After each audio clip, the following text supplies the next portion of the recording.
Dudarik ez dago garai politiko eta sozial berri batean gaudela, eta gure ustetan horrek eskatzen du egoera honen sendotzeari begira, hain zuzen neurriak lehenbailen hartzea espetxe politikari dagokionean.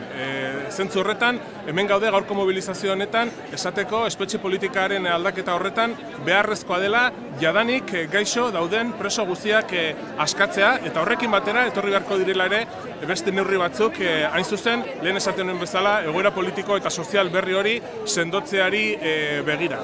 Oso momentu kritikoan gaudela, baina aldi batetik momentu erabakiorrean. Eta uste dugu urratsak eman behar direla eta elkarrizketa dela bidea. Gernikako akordioak eta gero Aieteko konferentziak markatu zuten zein den bidea, eta bide horretatik jarraitu behar da, presoak mahai gainean egon behar dira eta negoziatu behar da, eta ezin dezakegu oraingo aukera pasatzen utzi. Momentua da Euskal Herriaren normalizazio politikorako urrats sendoak emateko eta prest gaude elkarrizketan eta negoziazioan oinarrituta.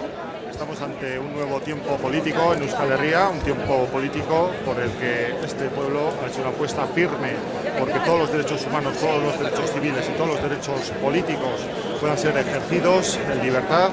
Es urgente, es muy urgente que se den pasos en materia penitenciaria. Las 15 personas que en estos momentos están presas con enfermedades graves deben ser puestas inmediatamente en libertad, con humanidad, porque la ley vigente lo posibilita.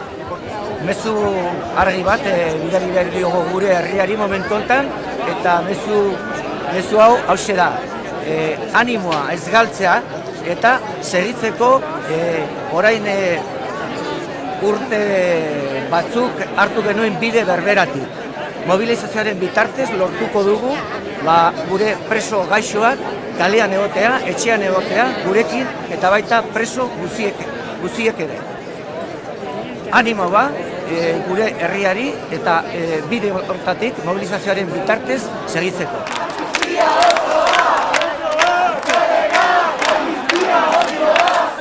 Preso gaixoak! Etxera! Preso gaixoak! Etxera! Preso gaixoak! Etxera! Arratsaldeon eta zorionak gaur elkarrekin eman dugun urratsaren gatik. Milaka pertsona bildu gara gaur Iruñean, eskakizun argi batekin. Salbuespen espetxe politika honi ez. Gaixotasun larriak dituzten presoak herrira orain. Como sabéis, y como pone en la pancarta, eran 15 los presos con enfermedades graves.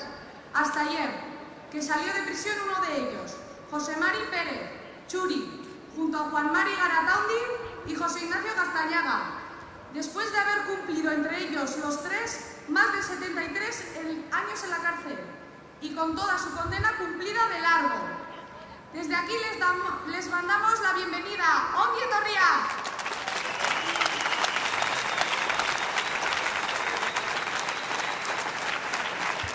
Nuestras primeras palabras son para los cientos de personas que en estos momentos están recorriendo miles de kilómetros para poder realizar una visita en las prisiones de los estados español y francés. Un caluroso y sentido abrazo para todos ellos.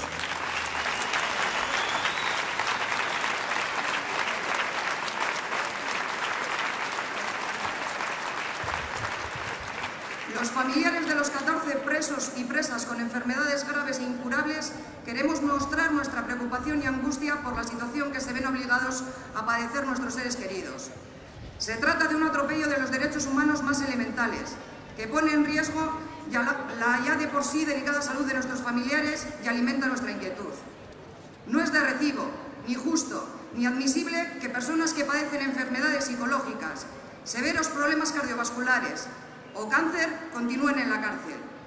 Es una situación cruel e inhumana. Cada minuto que pasa, nuestra ansiedad avanza y el peligro aumenta. Egun, oso gogorrak dira espetxetan bizitzen ari diren egoerak. Presoak gaixotasun larriekin, bizi osoko zigorra, sakabanaketa, isolamendua. Eta oso gogorra da ere Euskal presoen senide jasaten ari garen ordaina. Etengabeko tentsioa, bidaiak, istripuak, sekulako sangria ekonomikoa. Eta ieslariak Herenegun zendu zen Kuban Luciano Izagirre euskal ieslari politikoa.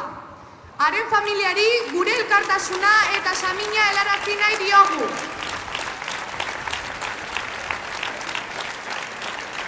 Luciano erbestean hilda eritasun baten ondorioz. Urteak eta urteak herritik kanpo eman behar izan ditu gatazkaren ondorioz. Nola amaituko dugu honekin? Zer egin dezakegu hainbeste saminarekin bukatzeko? Zuekin, Fran Balda, herrira mugimenduko kidea. Nola askatu gaixotasun larriak dituzten 14 preso hauek?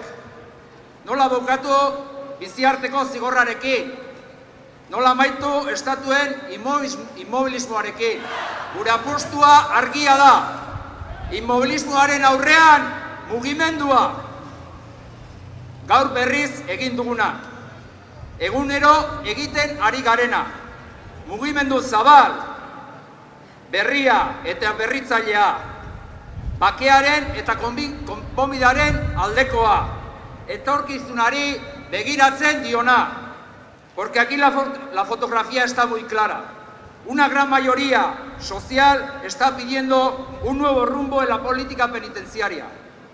Lo pedimos con urgencia y hasta con ansiedad, porque es necesario para este país, porque las medidas de excepción que se aplican a los presos y presas políticas vascas siguen generando sufrimiento día a día en miles de personas. Y son una ruleta rusa. Y esto los gobiernos lo saben. Les siguen aplicando medidas de excepción, no las desactivan por interés político. Y es algo que nos parece muy grave, porque están jugando con las vidas de los presos, de sus familiares. Non daude giza eskubideak. Zergatik eduki presoak etxetik milaka kilometrotara. Zergatik nahi dute Iñaki Erro Almeriako ospitalean. Baldin eta zigorra oso osorik bete badu, 25 urte daramazki kartzelan. Zergatik dago Txus Martin kartzelan, suizidioaren kontrako protokoloa baldin badu.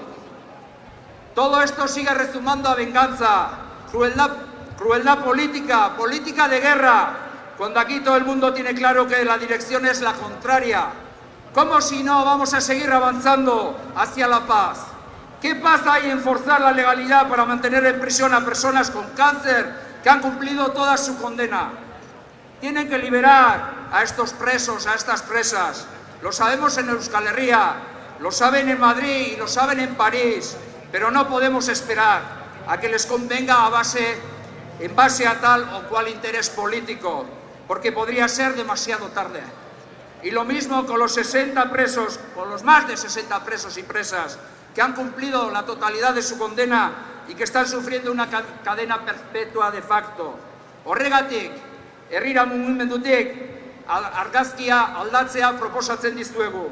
Inmobilismoa mugimenduaren bidez gainditzea, garai berrien aukerak indartzea, gizartearen presioa sendotuz. Posible da, beharrezkoa eta hauxe da egiteko dugun lana. Beraz, antolatu gaitezen, herritan, auzoetan, Euskal Herri guztian sortzen ari diren herri bilgunetan, egin dezagun denen artean presoak etxera ekarriko dituen mugimendu handia. La situación es grave y tenemos mucho trabajo por delante. La próxima cita la tenemos el 14 de abril en la manifestación convocada por el Acuerdo de Gernika en Bilbo, en contra de la cadena perpetua. Y el 19 de mayo tenemos que llenar las plazas de todos los pueblos, de todos los rincones de Euskal Herria, de todos los pueblos, de todos los barrios, de todos los sitios. Por la libertad de los presos que tienen enfermedades incurables, por la libertad de toda la gente que ha cumplido su condena y por el fin de la dispersión.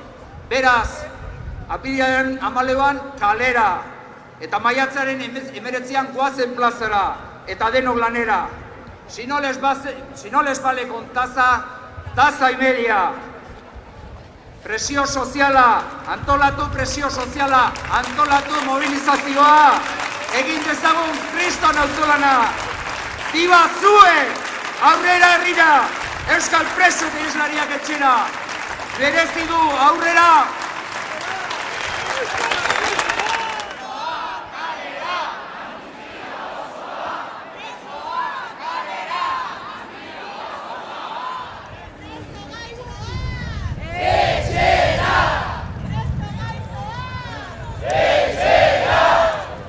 Pues hombre, es una situación muy difícil. Para empezar, porque ni le están dando la medicación que le tienen que dar. El martes estuvo el psiquiatra, le aumentó la medicación, todavía estamos esperando a que se la den. Entonces, pues ahora mismo se está acelerando, además, con lo que ello conlleva, los riesgos que conllevan con la enfermedad que tiene. Entonces, pues muy angustiado, sinceramente. Al saber que no está solo siempre da fuerza, y más, en el caso de Chus todavía más, porque en Francia hemos estado siempre solos. Entonces, pues dentro de lo malo que hay, el estar arropado, el saber que la gente se preocupa, que están ahí, a Chus el saber que hoy hay esto, quieras que no, le hace saber que tiene una esperanza y que la gente está ahí y que no está solo. Y eso en la situación en la que está él es súper importante. Pues momentu honetan hori gaixorik dago eta gainera biziarteko zigorra aplikatu zioten maiatzan, eta momentuz gainera ezin izan du helegiterik jarri ere, ze oraindikan fiskalak ez du lizentziamendua sinatu. Orduan helegitea jarri gabe dago. Eta horretaz aparte bari, egon barko luke kalean dagoeneko zigorra osoa beteta duelako eta gainera gaixorik dagoelako.